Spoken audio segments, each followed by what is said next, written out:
Welcome back to another technical deep dive here in the debug zone.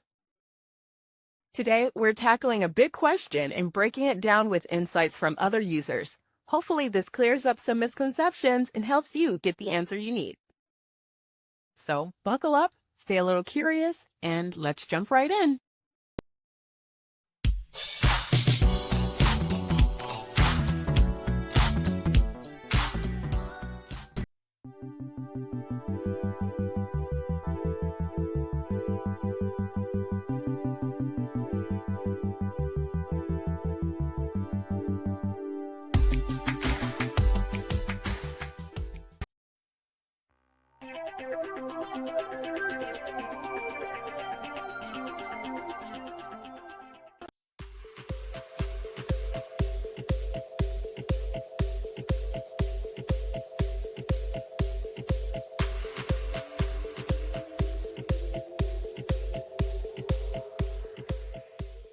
And that's a wrap.